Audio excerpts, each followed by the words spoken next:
Welcome along again to Willow Talk. Adam Peacock here with Brad Haddin. Hads, how are things? Mate, I'm good. School holidays. I've got kids everywhere. Went to flip out yesterday. Yeah. Golf the day before. Then one kid's in Queanbeyan. So it's all happening in the Haddin house. What did the kid do to deserve to go down to Queanbeyan? Mate, centre of the universe. Mate, there'll be a big bash team down there soon. Yeah, Get ready. Get ready. With it. If you have anything to do with it. Now, we've got a bumper show today. It feels like Hads, there's cricket. There's like 20 games of cricket going on at a decent level at any one time at the moment. All of a sudden, everyone's playing again. So we've got the domestic scene rolling along, and Sheffield Shield starts very, very soon, just around the corner. We're going to recap Australia's one-day series win in England. That was a nice little end to the series there, the fifth game, and what it could mean for the Test team this summer, because there's ramifications. Obviously, Cam Green got on a plane and came back home with a hot spot, we feel, in the back. We'll have a bit more on that a bit later on. We'll run our eye over international cricket, some epic individual performances, an amazing, mind-blowing team performance from India as well to get a series win over Bangladesh. Of course, we've got the Women's T20 World Cup just around the corner, starts in a matter of days, and we're going to hear from Aussie all-round legend Ellyse Perry, ahead of Australia's tilt at another World Cup victory. Of course, it gets underway tonight in the UAE. When I say about Australia, it's a few days delay because it's Bangladesh. They first up because they thought they were hosting, but they're not because of what was going on in their own backyard. So they're having it in the Middle East. And we're going to finish with Sundries, and a very good cause involved in Sundries as well. Now, laid out here on the desk at Willow Talk Towers in our studio is all our caps that we've got, and thank you again to the cricket clubs that have sent it through. It seems we've gone into the commercial world as well, Hads, because over there, just whack it on for a quick sec. It's B&W Rural. Nathan Smith has sent in a few hats for us here.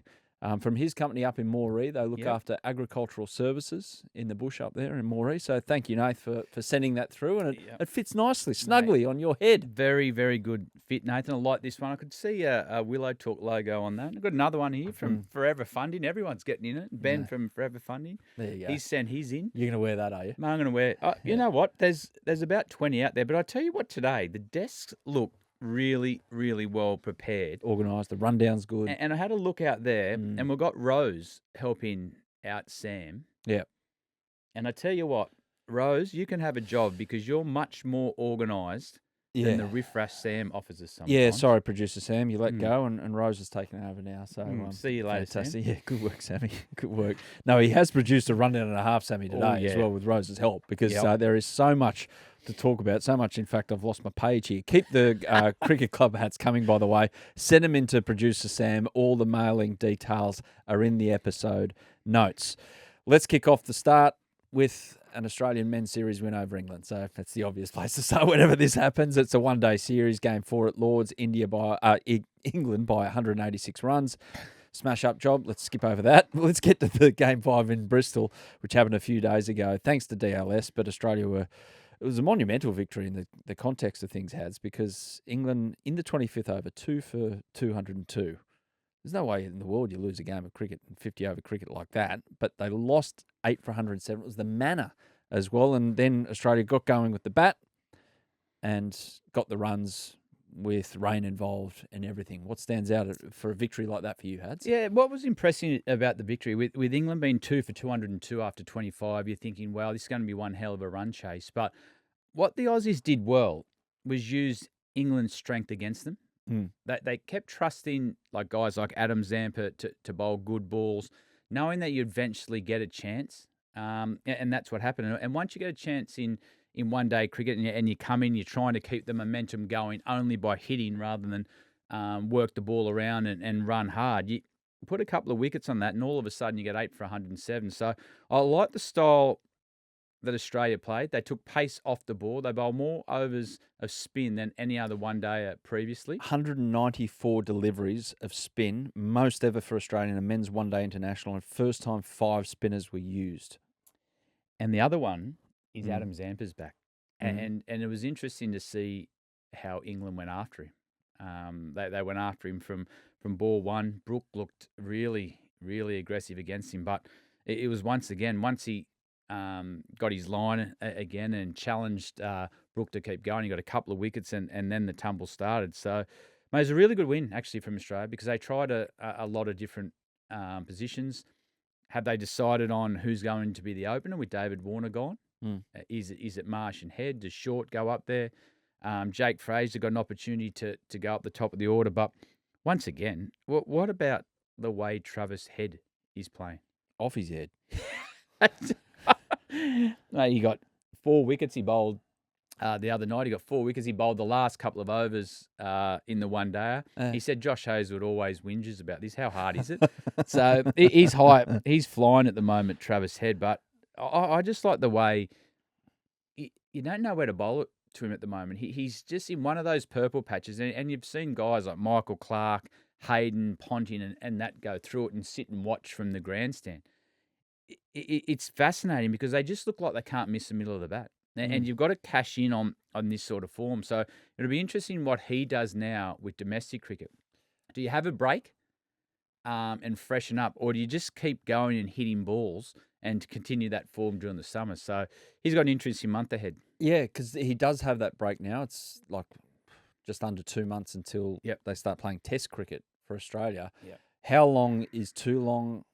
How short is too short when you're on a run like that? Obviously, you need to freshen up and clear your mind a little bit. Yep. But a guy like Travis, is he like, I'd love to be playing again tomorrow for Australia, given the form I'm in? Or do you need a break? Yeah, I think Travis Head would be more the type that he'd just put tools down. He'd have a break for a little bit, then get back into it. I can remember in the Test Championship when he got 100 at the Oval against India.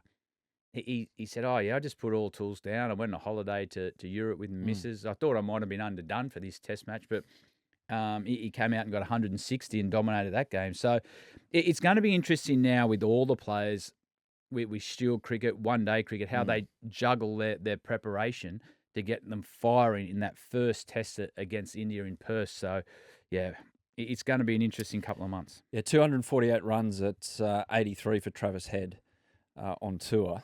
And 6 wickets at 11 chiming in as well.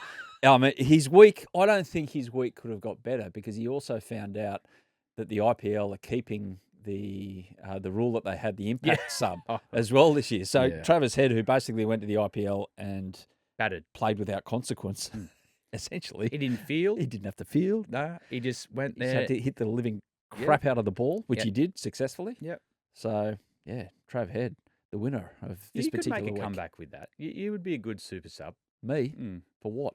Just bat and don't have to field because then you couldn't get hurt if the ball got hit at you. Well, only one thing I'm good for international cricket, Hads, and that would be mixing Gatorade, and even that's brought into question, I reckon. So, no, Travis Head, great week for him. Aaron Hardy, what'd you make of his tour?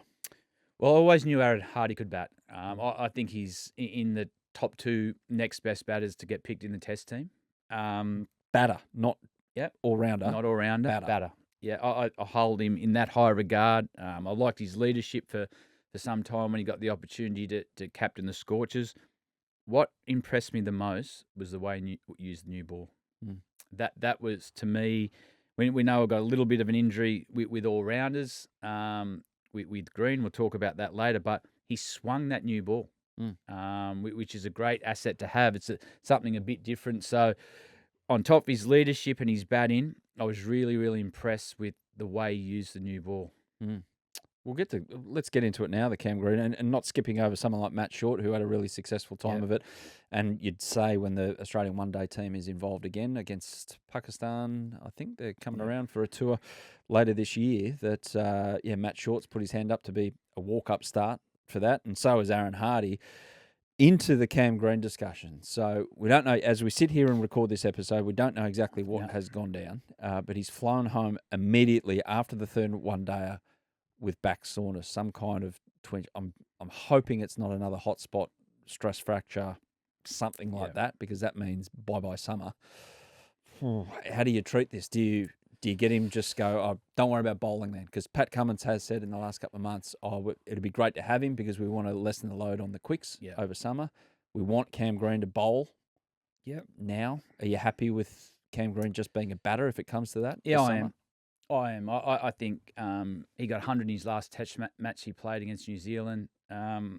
yeah, I think if he's fit just to bat, he'll get picked. You got Mitch Marsh there who can bowl those overs. Nathan Lyon bowls a lot of overs from one end, but in an ideal world, you'd like him bowling because he does that intimidation factor for Australia, and I think you're going to need those overs against India. Someone to ruffle the tail a bit, hit halfway down the wicket, get the tail jumping around and squealing a little bit. So let's hope he can. But if he can't, it will be a loss to the style of play that Australia have. But he's in our top 6 batters, so he just plays a bat. I don't know enough about stress fractures and hot spots. I know you can't bowl with them, and it might be uncomfortable to field, especially in the deep with them. But can you bat with them? Yeah, it depends how far down the stress fracture is. Whether you got a hot spot, you got a reaction. There's whether you got a proper fracture in your back, and you've got to do nothing for a couple of months. So we don't quite know yet the extent of Green's injury. We're hoping it's not that bad, and he's fully fit for Australia. But that, as you said at the top, I think if he's right to bat, he's still in the Test team. If it comes to pass, it's not great. Not great news for Cam Green. The gentleman we've just spoken about, Aaron Hardy. Is he next up? Well, it's interesting. Do you pick an all-rounder because you've already got Mitch Marsh there to cover those overs? Does someone like Ollie Davies come into that conversation? Does Renshaw come in? Or does someone like Bancroft come into the conversation to open? With Steve Smith moving back to 4. So there's a lot of scenarios that can play out if one of those, if Green is injured. So I'd imagine if you want to pick your next best batter, at the moment it's probably Bancroft. And that way you could have him at the top and you could put Steve Smith at 4, Head stays at 5 and Marsh at 6. So, yeah, there's a number of ways you can go. Do you bring Hardy in to play the all-rounder role? But yeah, I would think the next best batter would be either Hardy, Renshaw, or Bancroft, depending on what place in the order they want to fill. Because on Mitch, I mean, he's not exactly in top bowling nick at the moment. He bowled 4 overs in Game 4 at Lords, pulled up sore, missed Game 5, and Producer Sam, one of the few good things he's done on this rundown today, or maybe it was Rose who did this. I don't think Sam would have done that. Bowled 97 overs in 50 international matches since his Test return at Headingley in the 2023 Ashes hit. That's not a big load of bowling under his belt. No, it's not. But you've got, as you said, 6 weeks, nearly a couple of months to the first Test match, and you don't need Mitch to bowl 20 overs in a day. You need him maybe to bowl at times. I don't think Mitch wants to do that either. Mitch wouldn't want to do that. No. But he's got time now to get enough load in to be a handy option with the ball for something different, just to give the likes of the 3 fast bowlers a bit of a break. You got Head there as well. So with where Green's at, I think Mitch's focus now will be making sure his bowling quality is up to scratch. And then is how Australia want to balance that team. Do you go open Australian and Smith down to 4? Not for the first time we've gone into October-November period in Australian cricket, looking ahead to the Australian summer, and it's like, okay, we're going to pay extra attention to Shield form here. The bat-off scenario, if you like, of a few guys going for the possibility of a spot that might open up. You mentioned there Cam Bancroft with, are they going to shove Steve Smith down the order? Cam Green, how's his back? So all that planning that's going on behind the scenes with Australian cricket, it's on a whiteboard and a few things are being scrubbed out as we go week to week. But have you been like around the place when there's 3 or 4 guys going for the possibility of one spot? I don't know, back in when Mike Hussey, that opportunity opened up and Huss got the gig because of a sheer weight of runs. What's it like, when a guy who comes out to bat, for instance, in Shield, and he's a possibility of playing a Test match, if you're the opposition, are you just having a quiet word to him to get inside his skull to say, hey, oh, geez, big stakes today, pal. Don't stuff up. Yeah, you can just make them known that there is a Test spot up for grabs. So, you know what? The best that I played with were Bevo and Simon Kadich, actually. I remember Caddo came back and it looked like his Test career was over. And he just went out there and batted and batted and batted, put some extraordinary numbers up, and eventually got his way back in. But what he did really well, looking from close quarters, was he wasn't worried about how many runs he scored. He was worried about doing the best job for the team, getting New South Wales in position to win games, and everything else takes care of itself. If you're thinking, oh, I've got to get a good 50 here, I've got to get 100, but you're not controlling the game and winning games, all of a sudden your mindset's not Some guys do that. Have yeah, you they seen do. it? Yeah, I've seen it also go the other way where guys get really affected about, I've just got to get 50 here, and then I can start to think about the game because there's a test spot up to grab. But the really strong mental players where your mental strength comes into it is actually putting that back. And I did it my whole career, actually, with Gilly. So I didn't worry about what Adam was doing, because if I did, I'd be rocking back in the corner, rocking backwards and forwards, because all I could worry about was being the most successful player I could be and putting numbers up. So when the opportunity came, yes, you're winning games for your state, you're winning titles, but you're putting numbers up, so you're the obvious second choice. So you don't want to be in a situation where there's debate when you're the next name. You want to make sure you're that far in front of everyone. So if someone gets injured, you just automatically get a phone call and you go in. Yeah, which is the equation for a couple of guys going into these Shield games just around the corner. Let's get to international cricket right now. An extraordinary game of cricket, which looked like it was going to be ruined by conditions, rain, wet outfields in India. India v Bangladesh, second test. India won by 7 wickets. 2 whole days were lost to rain. India's first innings, and here's the one that jumps off the page, and I don't reckon it's the last time we're going to see this, a run rate as such. India's first dig, 9 for 285 off 34.4 overs. Do you ever think you'd be living and breathing and talking about a test innings like that? Yep.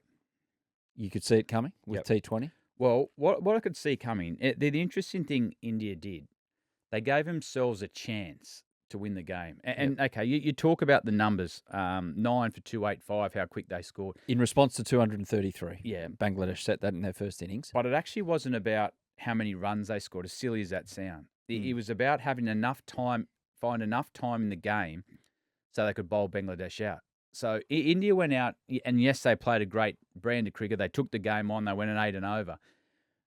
But it was all about giving themselves enough time to bowl Bangladesh out. And my hat goes off to the support staff. Rohit Sharma, he's always been this sort of captain. He thinks win first and then everything second. And what they did, but the way they played, they gave themselves a chance to win a test match that was going to fizzle out into a draw. I love the style of cricket. They could have easily had a really good net session, got a draw, and no one would have said anything. They would have said, oh, we lost 2 days of rain. But the mindset of Rohit Sharma to find a way to manipulate a result, to say, okay, if we bat for X amount of time, we've got this amount of time we think we need to bowl Bangladesh out, and then we'll work on what we have to chase later. And teams aren't scared of going at 10 and over for 20 overs now because of the way 2020 and how explosive some of their batters are. So I take my hat off to India because they gave themselves a chance to win the game, well done. They got to 50 Yep. 3 overs in. Yep. Which is like, and Ravi Shastri was commentating. good Did is you he? hear it? Yeah. I don't know, Sam, if we can, we might be able to splice in a little bit here of Ravi when he starts singing when another 6 went over the fence. Another boundary. It's turning out to be another manic Monday. Yeah, that's Ravi. I think How good is he? Reliving some of his childhood. But yeah, it was all about time, and Rohit Sharma actually went into the rooms and spoke to his team and said, listen, this is how we're going to go about it. Yeah. It points towards the mindset. I would be fascinated to see if that happens this summer, though. If we lose 2 days of rain, say at the Gabba or probably the SCG, it'll happen again, probably. But if they're willing to take that on away from home against an opposition like Australia, with all due respect to Bangladesh, but India playing in India where they're so good, they're comfortable in those conditions. Do you reckon they'd do it here? Well, I actually do. Because if you look at this result, the worst result this could have been for India was they draw the test match. There's no way that they were going to lose the test match, I think, in 2.5 days. Yeah. But what they did do was give themselves a chance to win one. And I think Rohit Sharma would captain the same way here. You had nothing to lose in that situation. Mate, how good was it to watch?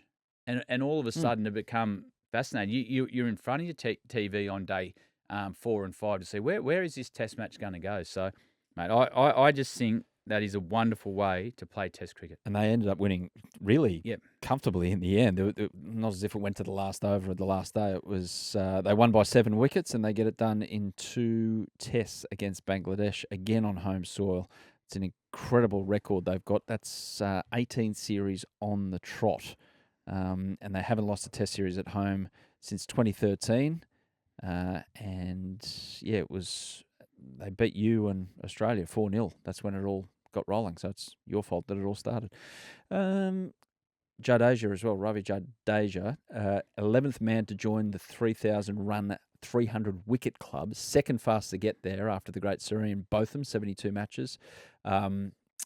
Jadeja in 74, Ian Botham joining the Triple M crew, I'd led to believe, again over the summer. He loves coming out to Australia. Gosh, my liver. Does he still get paid in red wine? Is that... I'm not sure if that's true or not, but anyway, that's the rumour going around. Anyway, it'll be great to have him here, but this point is about Jadeja. Where does he sit? Because that's sneaky good, that is. I wouldn't have expected him to lob on that list in that position ahead of the great Imran Khan and Richard Hadley and Kapil Dev and Sean Pollock. So they're 3-4 pretty hot names underneath him. Well, I think if you have a look at Jadeja's record in India, it's extraordinary. He started his career as obviously just a part-time sort of left-arm spinner, and he batted down at 9 and 10. But now he's up at times at number 5. He's got runs and pulled India out of jail a lot. He did it in the first test, actually, against Bangladesh with Ashwin. So, yeah, he's a class player. He plays Indian conditions as well as anyone. Oh, he bowls hand grenades on those pitches. He's athletic in the field. The one thing, when you're watching a team with Jadeja in the IPL and you're thinking, I wonder what their plans are to this batsman, you look around the field and see where Jadeja is. So say, for example, he's a deep point. You go, okay, they're going to go slower balls into the wicket, say you hit to deep point. Or is it long off or long on? They're going to go full here at the back end, because he's in all the hot spots. So the way he contributes, not only with bat and ball, but he's probably as athletic fielder as we have in the world at the moment. Where do they put him for their 11 for Australia? Because it gets a bit tricky there on these decks. Yeah. With Ashwin, Ashwin's obviously a walk-up start. Yeah. He opened again in that test match against Bangladesh. Well, with the way Rishabh Pant's come back, you can still play the 2 spinners. Pant's batting at 5. You got Rahul at 6. You could have easily Jadeja and Ashwin at 7 and 8 and still play 3 quicks. Yeah. But will he play every test match? I'm not sure. But you can fit him in now because the way Pant's come back with the bat. Future's okay for Indian cricket as well. I don't know if you caught this. Vaibhav Suryavanshi, he scored a 58-ball ton in the under-19 test against Australia in Chennai. Well, you go, great, yeah. Well, it can be done. He's 13. He's 13, He's in year 7. He's just started high school. Yeah. I don't think he's going to school, probably. He's playing cricket the whole time. His education is definitely on 22 yards. That's extraordinary. You see those sort of numbers at an under-13s game when my youngest boy will play, where a kid gets 100 off 40 balls against under-13 kids. Yeah. Not at an under-19 international Australia versus India. But the thing about it, that they have middle-order batters, top-order batsmen falling from trees over there. Yeah. They're everywhere. There's just another one. There would be hundreds and hundreds of them over there that could play this position, but 13 against young men, that's pretty extraordinary. He was clearing the fence with ease against quick bowling. Yeah. Can you remember the day you hit your first 6? And how old were you? Well, were you 13? No, I did not hit a 6 for a long time. I was challenged height-wise when I was young. So when you were young? I didn't grow till I left school. So I think I started hitting 6s consistently around 17. But I remember I played 3 years at 5th grade from 12 to 15, and I didn't hit a 6. Didn't hit a 6. Well, this guy's doing it for fun. I at might have 13. edged a 4 behind point or a pull shot. I went with the pace of the ball, Yeah, well done. but I didn't hit a 6. Hey, nice moment at the end of this test as well. Bangladesh champion Shakib Al Hassan, he's set to retire from Test cricket. Virat Kohli gave him his bat, which is a nice touch from the great man. Did you ever collect any kind of memorabilia from any opposition player ever? My Like a best bat or a... memorabilia on a tour was 2019 on the coaching staff. I went to the Rolling Stones. Mhm.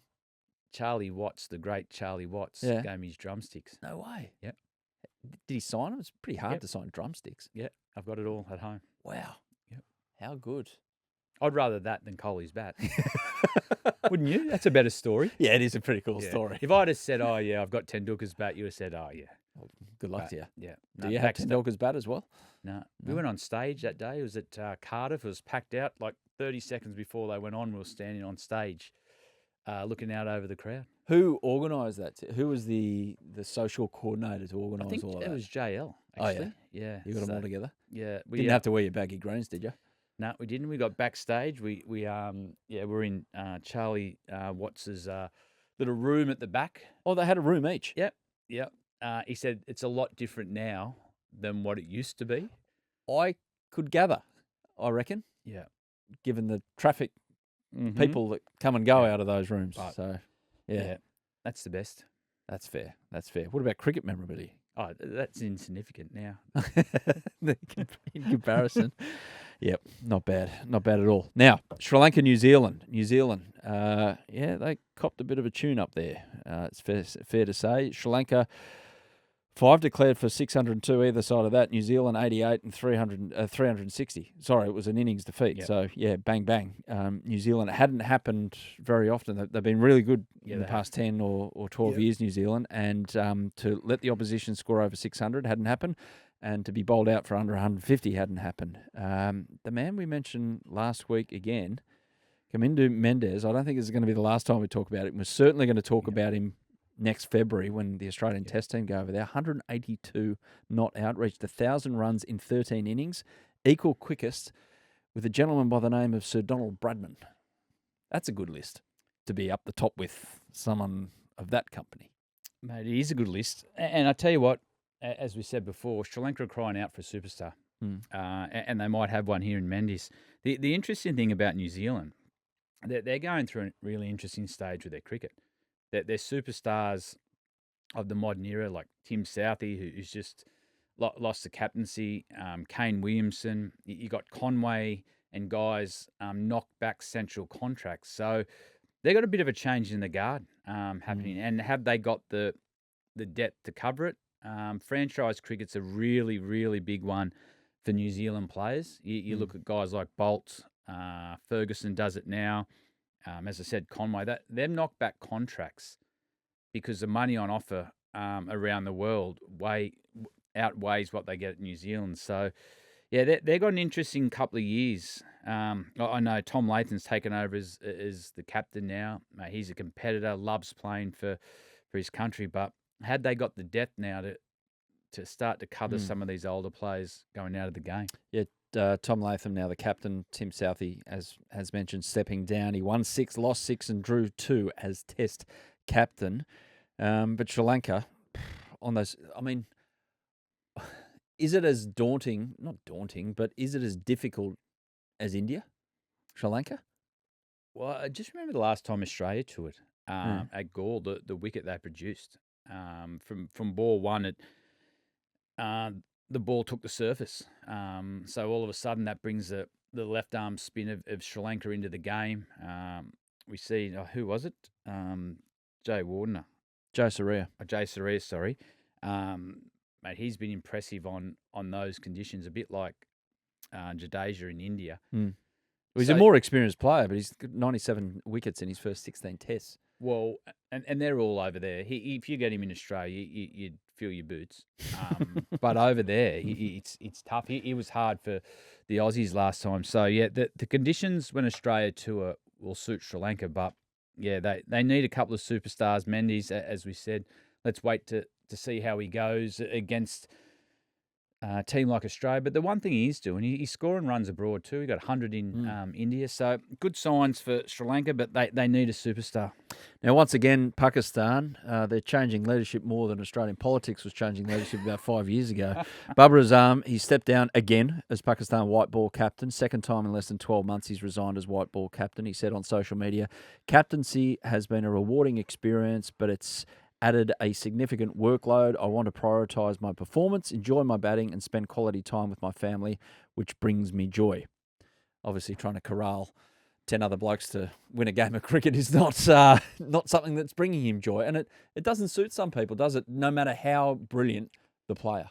Oh, well, Bubba, he was talked about in the same breath as Smith, Kohli, Williamson. And I just think the captaincy and the pressure of what goes with captain in Pakistan with the carnage.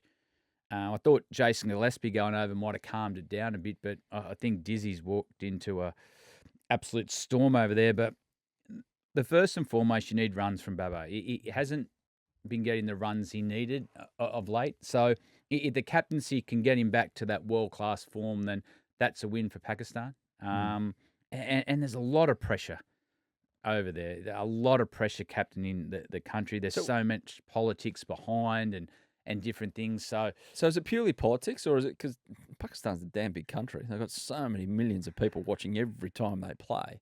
Is it that, or is it all the garbage that goes on at boardroom level? Well, I think it's everything. It's politics, it's boardroom, it's changing captains. They're forever ahead of crickets in 1 week, out the next, different selector, different mentors. And that as a player builds up, because as a captain, you're involved in a lot of those meetings, and you're the one that's got to go present the case of the team. Okay, let's concentrate on what we're doing, our jobs to win games. And sometimes it can affect what goes on the field as well. So from his own point of view, we know he's a class act at his best. And I think for world cricket's sake, that's what we want to see. So if he has to step down from the captaincy, he's done it before to clear his head and play some good cricket. He's young enough to do it again if he wants to. But at the moment, he needs to get his cricket back on. Because Australia doesn't have too many occurrences where it's done a guy's head in. I mean, Kim Hughes is the most famous example. And unfortunately, I still can't believe they put him up in that press conference and let him cry his eyes out at a time in Australian society when men weren't supposed to do that in front of cameras. They cry their eyes out. AB came in, obviously. But have you seen captaincy twist a guy that you know really well, his personality a bit, in terms of it just chews him up inside? Oh, mate, I was lucky to have some extraordinary leaders. Had a couple of games with Stephen at New South Wales. Then you had Ricky, you had Michael at the end, and Steve Smith at the start. But I think going back to the Pontins and the Clark, who had for most of their career, that they just had an unbelievable ability to absorb pressure. And the one thing that they both did really well is they were able to, when they went out to bat, it was their job to get runs, and they were able to compartmentalise that, do the job, then come back and sort everything out. But where Australia are different, we had vice captains who took the load. You had really good support staff. Our board level's a lot cleaner than other countries, so you're able just to do your job at hand. But they do have to deal with a lot, and you never really roll your captain out in front of the press when you're doing well. They're the one that has to front the media when things aren't going to plan. So you've got to be thick-skinned, especially in this day and age for the modern captain, where guys can be relentless on social media. So Paddy's handled it well. You see he's got better and better in front of the camera. He has a bit of a fun with it at times as well, but you've got to be thick-skinned to take that job. Quick drinks break on Willow Talk. Back in a sec with a special chat with Ellyse Perry and also Sundries. Plenty to get through there as well. Now, Hads, the Women's T20 World Cup starts tonight in the UAE. Yep. At the top of the show, I said it snuck up on us. It's tonight. Bangladesh playing Scotland, of course. They're playing in this opening fixture because it was meant to be the home fixture for Bangladesh. I feel a bit sorry for the people of Bangladesh who wanted to go and watch this tournament, but they can't now because of a bit of instability back there. But Australia's campaign begins on Saturday against Sri Lanka. You've declared a few things about this particular tournament, haven't you? Yeah, we'll win. Yeah. That's laid down as there. Yeah. And Healy will get the record back off Josh Inglis. Okay. The fastest 100. Okay. It won't happen, but if Australia get rolled in the final and Healy comes back with an average of 10 for the tournament, I'm squarely aiming my guns at you and not her, okay? Yep, I can handle that. Fair enough. Now, you can watch it all. It's going to be positive. The glass in front of me is half full. Australia is going to win it, and Healy's going to do great things with the bat again at this level. You can watch it all on Amazon Prime Video. Spoiler alert, as mentioned, Brad Haddin has revealed Australia will win the tournament for a fourth time. A little while ago, producer Sam Ferris interviewed members of the women's team and caught up with one of the absolute stars of not only Australian cricket, but Australian sport, full stop, Ellyse Perry. Ellyse Perry, welcome to Willow Talk. Thanks for coming on. Thanks for having me. Sam Ferris here. We've got Beezy behind the camera and mic over there. Mm-hmm. Big fan, Beezy's been looking forward to this. He's been intimidated. Right back at you. Pez? Yes. Can I call you Pez? Of course you can, Can I Sam. call you Dags? That's probably reserved for Midge, I reckon. Yeah, I know. She told me about that. Yeah, okay. Pez. Yes. Just wanted to start off by saying, in a former life, when I was with Cricket Australia, I had the privilege and pleasure to go and cover lots of cricket around the world. I wasn't one of those privileges or pleasures. Wait. But- But one of them was following the women's cricket team, particularly in this move into a really professional era. I think I did 3 Ashes tours, 2 overseas, 1 here in Australia. And one of the highlights, undoubtedly, I was telling Beezy about this, was following you in particular and just, you're one of the best cricket players ever. And not only that, humble and generous and really kind and forthright in your answers. I'm a bit worried that There's you're no- wooing me into something here. These are not easy throwdowns. all Where's right. No. Where's the butt, Sam? No, I was just saying. Okay. But Thank you. no, it really was. And that was before. I'm a father now and I've got a daughter. So I can't wait to tell her about the times I get to watch and interview and talk to Ellyse You're Perry. getting me in the feels. This is this is very nice. We've lulled her into a Yeah. false sense of security. Anyway, now the real chat begins. You did a handstand for Triple J about 12 years ago. If you were asked to do that again, could you do it? You're not going to want this answer, but it's really funny actually because, I don't know why, but I quite enjoy doing handstands. And when I hurt my hamstring, I went off doing them for a good 3 or 4 years. But the other day I actually plucked up the courage to try again, and I think I can still do one. And Right. no, I will not do one now. Just Great. asking if you Okay. could do it. Okay, great. All right. Is it the same level? It was pretty impressive. I'm not sure it's impressive. On the scale of 0 to Simone Biles, it's probably a 0.5. But Right. yeah, I mean, it's fun. Okay. And Hammies are good? Hammy's good, thank you. Cool. Touch wood. Just by pure coincidence, I ran into your manager a little while ago. Josh? Yeah. Yeah. Nice guy. Lovely guy. Super dude. Yeah. Yeah. He's a dude. And we're talking about you, and he said, and I'm paraphrasing here, that, in front of the camera and stuff, you're pretty, what's the right word here? Well, off camera, he said that you were mad as. Away from the scenes. Yeah. What's some of the mad as stuff you do? That is, yeah, I'm not sure. Is that accurate?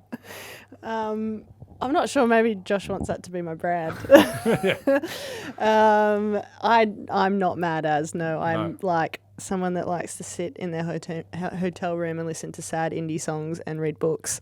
So I'm not sure that's really that's that mad, but and light candles sometimes and Wow. it's pretty wild. Okay. Yeah, but Maybe a different kind of mad. I fall off a skateboard every now and then when I go riding. Maybe that's what he's referring to. But Yeah, right. Okay, mad as. anyway. One of the moments I got to cover from your career was a caught and bowled off Sarah Taylor at a test match in North Sydney Oval in 2017. Now, do you still laugh about that? I can't say I've reminisced on that one. Yeah, right. But you completely lost it that No, time. I didn't. Yeah, it literally just hit me, didn't it? Yeah. Yeah. But you cracked it up on the field. Had Yeah. to pause for a while to bowl the next delivery. Yeah. And then even in the post-match press conference, you're giggling away. Yeah, I'm pretty embarrassing on the field a lot of the time. Yeah. Yeah, but So- ricocheted, you Yeah. held your nerve, you called it big wicket. I didn't hold my nerve. But not immediately it after. but it in caught the me. moment. Yeah. It Yeah. caught you. Yeah, and sometimes you just have those things go your way. It was a very funny moment. One thing that I noticed following you in particular is just how hard you train. So it's no surprise that the success that you've had. And I remember in Coffs Harbour in that 2017-18 Ashes tour that Morty was the coach, and I reckon Joey Dawes was there. And you know what I'm going with this? Your net session, it was right at the end of the net session, and they said, right, we'll give you 10 more balls, but every time you hit a 4, we'll give you 4 extra balls, something like that. Okay. So you block a couple, and then you crack one, and then go back up to 10, and then you do it again, block a few, then glide one for 4. And the guys were getting pretty sore, pretty tired. They had to be out of there. And it would get down to 2, then you'd hit another 4. And then it would get down to 2, and then you'd hit another 4. Then I had to stop training because you're taking so long. What about training? Do you focus on each and every time? Is it a real commitment for you that each session is trying to get better? Yeah, I think so. Well, at the very least, it's an opportunity to discover something. And I think for me, for whatever reason, it's like I just love doing that. It's probably to a fault that I probably enjoy training more than I do playing sometimes, most of the time, because it's just this really cool space to be in where you're doing something that you really enjoy, and you've also got this chance to learn alongside other people, with other people, in collaboration, but also just with yourself.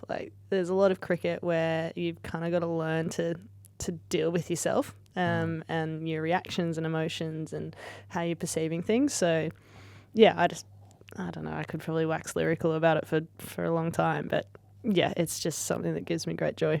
Funny game, cricket, because it is a team sport, but there are so many individual one-on-one battles. Totally. When you're out there in a team, when you're bowling, it's just you and the ball. Yep. And when you're out there batting, it's just you versus the bowler. Mm-hmm. Is that an aspect that sits comfortably with you, that it is kind of that mix of styles?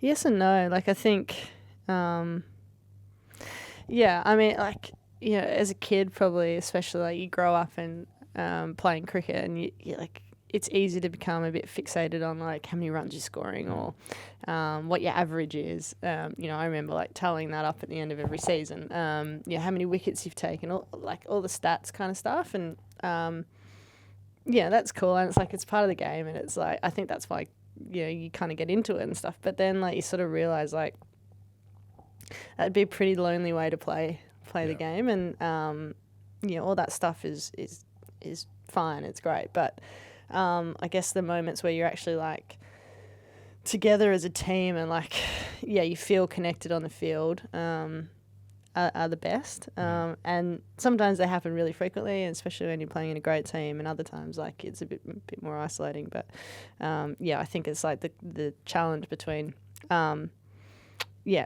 what you need to do and offer to the team on an individual level, but always bringing that into perspective of the greater purpose, I suppose. That was very deep. Sorry. Back to embarrassing moments. Yeah, let's do that. You bowled a batter with a bouncer. Now, that doesn't happen very often. Was that a bit of an ego killer in England? Well, as we've discovered, there's some pretty embarrassing things on the field. That certainly being one of them. I don't know. Is it more embarrassing for me as the bowler or the batter? It's probably more embarrassing for me as the bowler. My bouncer is stump height. Yeah. I mean, it did keep low. Probably shouldn't have been ducked under. Day 2 pitch. Yeah. Brand new ball. Cross seam. Literally. You mentioned your stats there. You were talking about not in the same context, but do you know your stats? Do you know I don't actually. Runs, no. averages?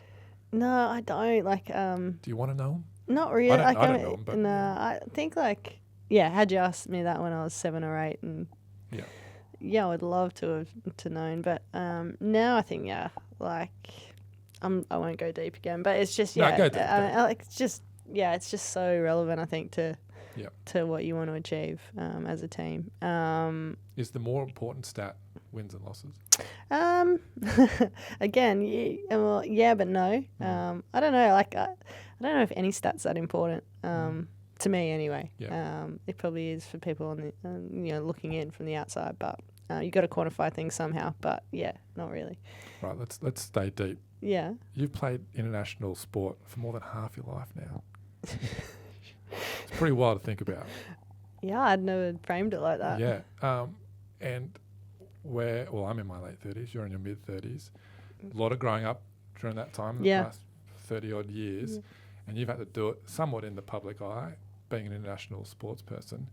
How have you managed that? Like, personally, I was a wreck during my late 20s and 30s, like going to all kinds of shit, right? Feels. Heaps of feels coming out everywhere. Yeah. How about you? How have you managed to get through that and, stay still so super consistent for your job, basically? I think it's been a huge privilege and something that I've just got, have so much like gratitude for having the opportunity to do, and I've probably held on really, really tight to that because I'm a bit scared of what I'll have to do after. But I'm probably more so than that. I've just been so incredibly fortunate. Like my family are just amazing and have been amazing support, long before I was playing elite sport. But I think just like always having that sort of crux to go back to. And the fact that I think along the way too, like you just learn a lot, like, and the highs are never as high as you think they are, and the lows are never as low as you think they are. And somewhere in the middle is just like all this great opportunity to get better. So, I mean, it's been a bit like blink and I'm here kind of feeling, but very grateful for it. Is that part of growing up is learning more about yourself? When did it sort of click that you were the kind of person that would stay in the hotel room, light candles, listen to sad songs, read books? I think I've always had like a fairly introverted nature, but I think too, like it's like you learn about yourself when you're ready to, and you learn different things about yourself when you're ready to. So, what I kind of had the capacity for as a 21-year-old is very different to like, now being 33.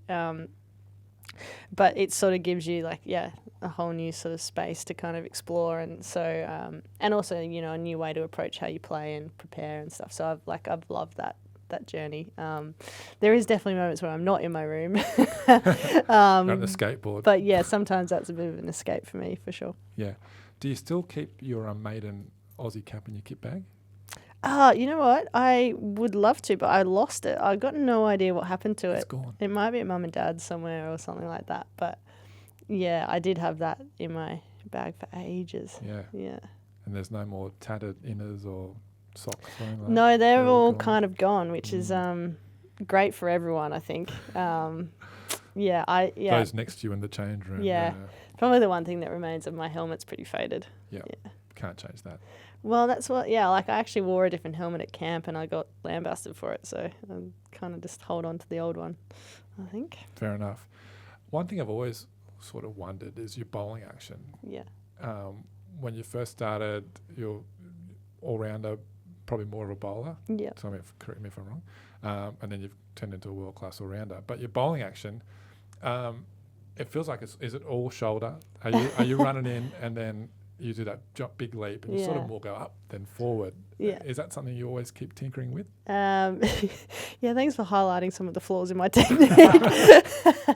Definitely, yeah. And I mean, it's evolved a lot over the years. Like, it's funny what you just kind of, what your body adapts into and like tries to problem solve for you. And like one of the big ones is like jumping too high. So I think that's kind of like hopefully like something I've been working on a bit actually in the last little bit. But I love that too. Like, I mean, everyone's unique in how they do it. But that is a bit of shoulder involved for sure. I mean, they're still coming out pretty well. Some days. Is there ever a moment where you think I'm just going to stick to the batting, or is I think I'd find that really hard to be involved in the game and just bat. I love the challenge of doing both and kind of being involved in both when I'm needed. Yeah, it doesn't happen very often, but you got dropped from the Aussie team. Yeah. What was that like? Did you see it coming? How did you handle that? I think it's easy to have perspective on it. It's just one of those things. I don't think anyone's kind of like got a place in the team in perpetuity. You've always got to earn it. And I think, for where the game was kind of progressing to and where my game was at that point in time, like it probably didn't match up. So, that experience as a whole was actually like, and I don't mean this in like just trying to pass it off, but it was like, it's a really great experience for me, for lots of different reasons. I guess you don't pick it, but if it happens, you can definitely find a lot of silver linings in it. So that was from the T20 team. Did you feel like it gave you that sort of spur to like, right, now it's time to almost not reinvent, but add some more strings to your bow after so long? Yeah, maybe. I mean, like, there's always catalysts for change, and that certainly played a role in it. Yeah, and I think like around a similar time, like it was probably just a point in my life where I need to look at things a bit differently as well. Like, not for any like strong reasons other than like you can kind of do something the same way for a long period of time and get very ingrained in that. And especially if you sort of felt like you've had relative success with it. But yeah, like the chance to kind of find a new space and yeah, like kind of deal with a bit of the fear of like stepping away from something that you're comfortable with. Yeah, that was really cool. Growing up, it's all part of it. Yeah, exactly. Yeah. One thing, I mean, 300 games, I've listed a few things. 300 games, player of the decade, won every kind of award there is. Haven't captained Australia. Now, probably for good reason. We're not trying to, Ellyse, we're not trying to get rid of you here. But, you know, you played under Meg Lanning for so long and now Midge. Is it something that you aspire to as a little box to tick or, you know, to lead your country? I try not to tick boxes, I guess. Like, I feel like, all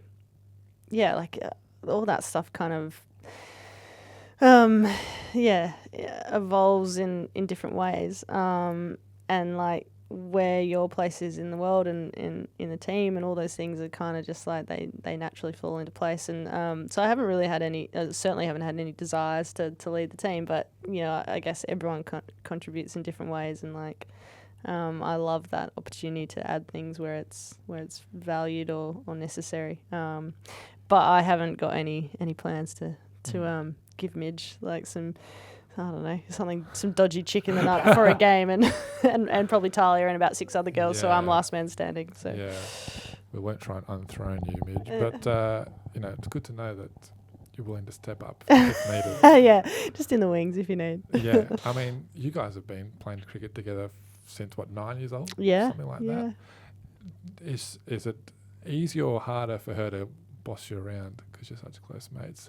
Like, if she pulls you off from a spell, yeah, do you crack it with her, or is there a bit more leeway there? No, I don't think so. I think we've got such an interesting relationship, like kind of like almost more like sisters or siblings in a sense. Like, I don't think either of us pull punches with one another, but at the same time, like, we're always there for one another, and like we'll always kind of be so closely connected in that sense. But yeah, on the field, like, I don't think we've ever have any qualms. Like, I think we see the game quite differently, which works really well. And yeah, I mean, I've been pulled from bowling overs for most of my career, so it's not something I need to learn how to manage, I don't think.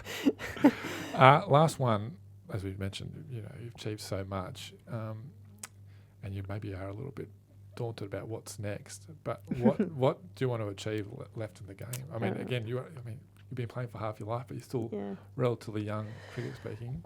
Yeah, I was probably a bit spiritual, but like, I just like uncover what's possible, like, and find the edges of that to the extent that I'm capable of.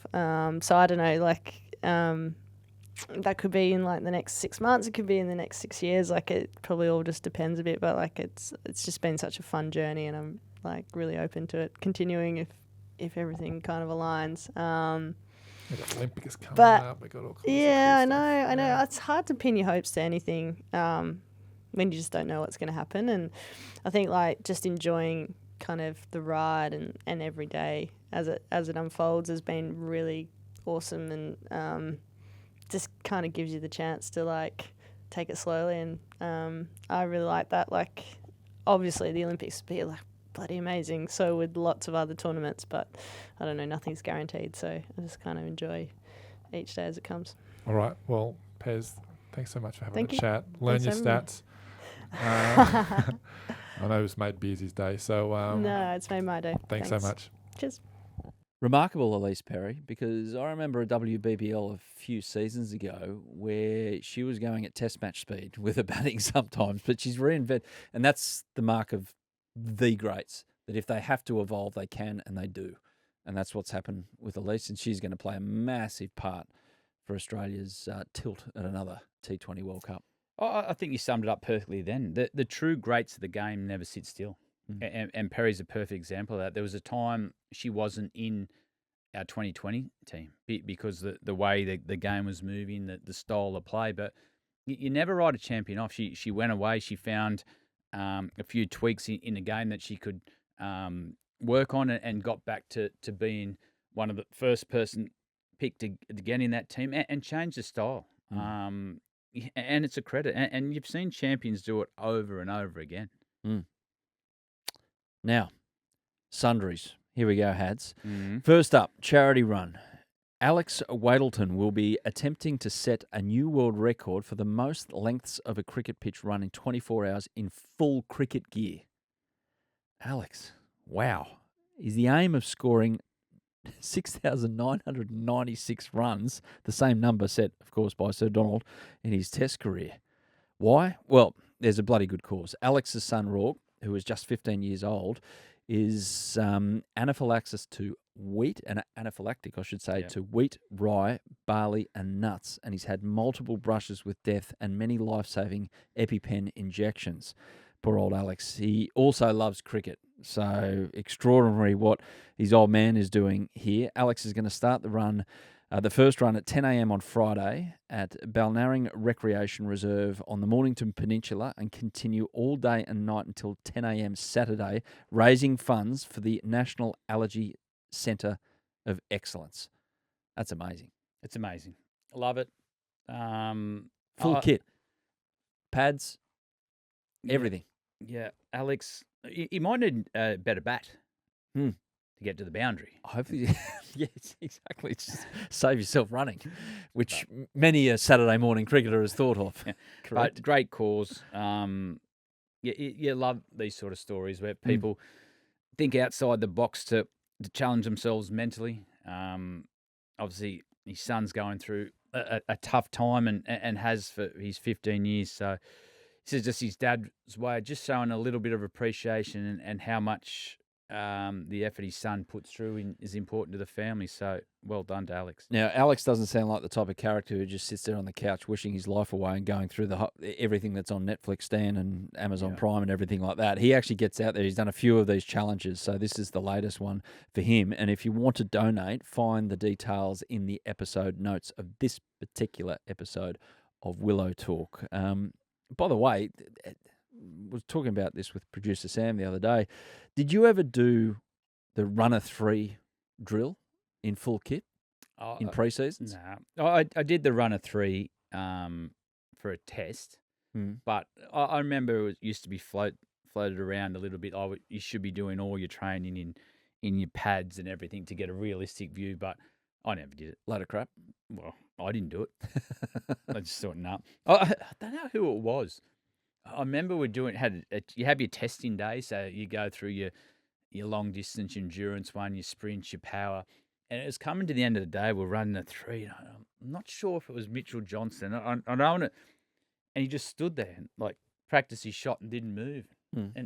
And the trainers by the end of the day were like, that had enough. And they go, Mitch, come on. He goes, mate, I'm hitting him that well. I don't need to. And he's practicing his pull shot, his cut shot. And he goes, no, that's going to the boundary. I do not need a 3. I'm not sure whether it was Jono. We didn't go down that well with the trainers. They're really, really strict that day. That's their holy grail that day. The testing day. Yeah, and players do everything they possibly can to.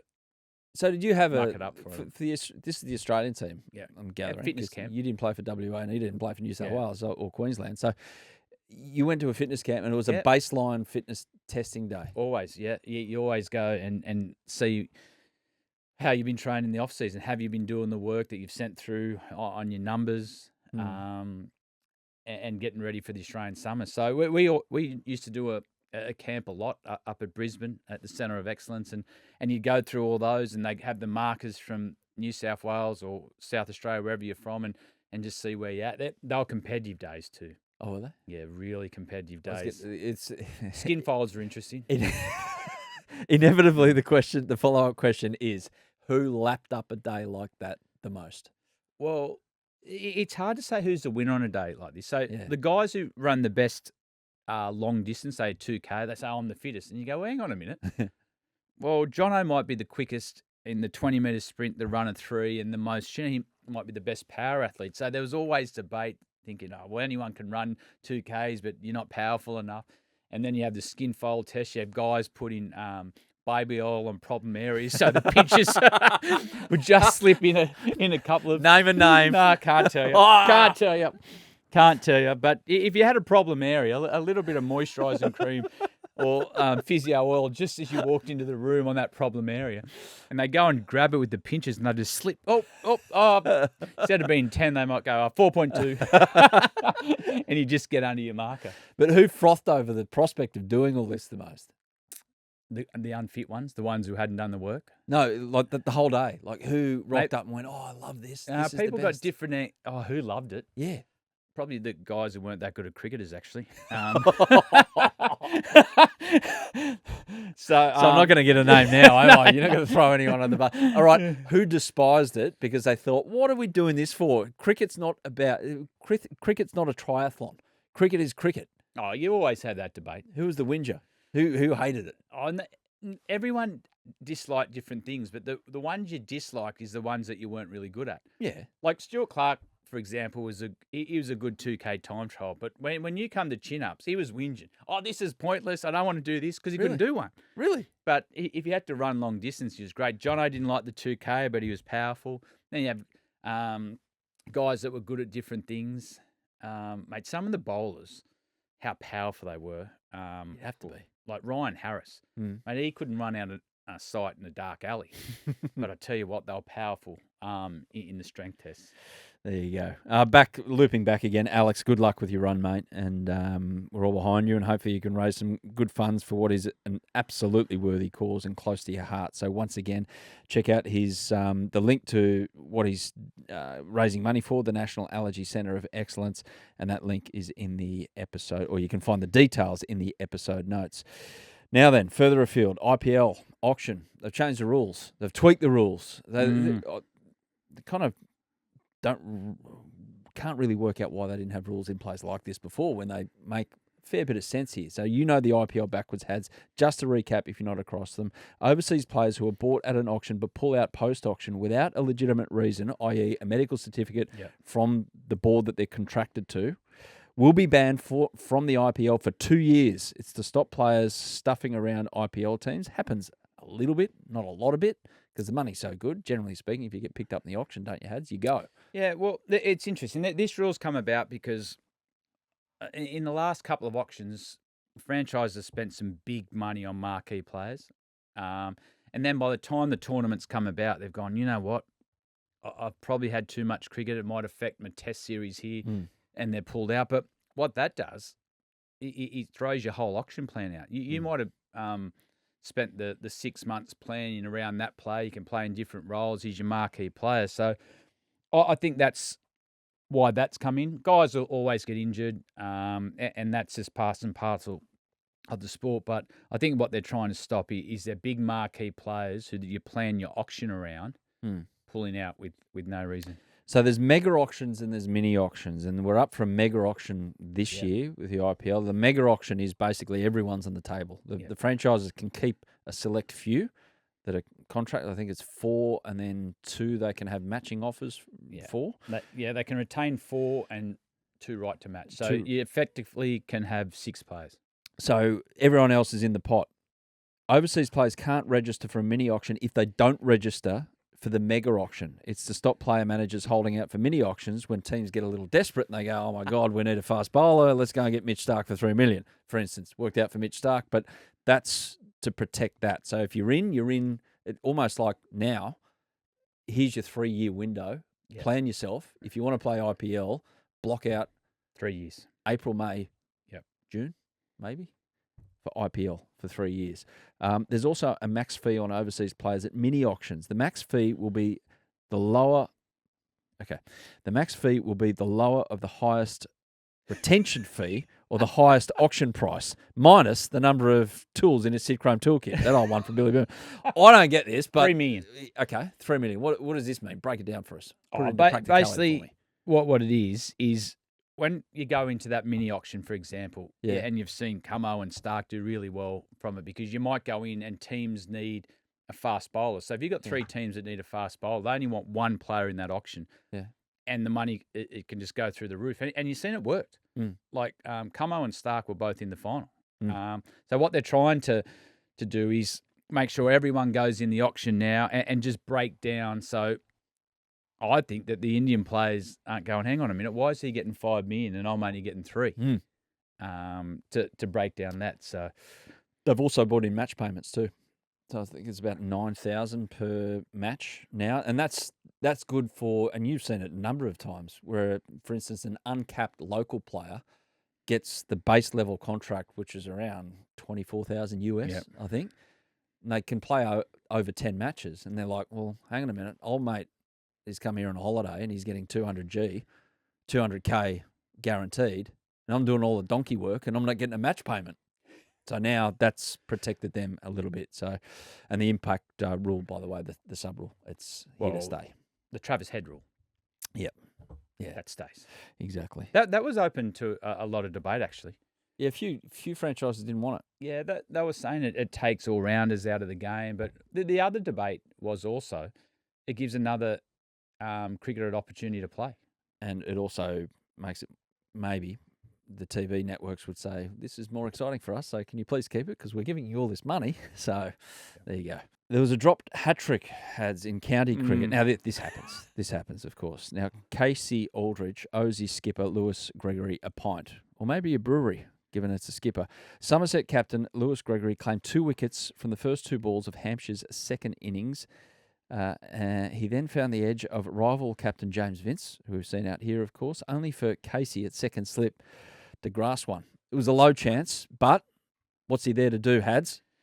Well, he should be switched on. Yeah. On a hat-trick ball. You're thinking the ball, you're expecting that. You're meant to expect every ball to come to you, but that ball you're thinking, I don't want to be the guy who drops a hat-trick ball. Mind you, Damien Fleming's made a fortune on public speaking about Warney dropping his, so we could take that debate another way. You know what?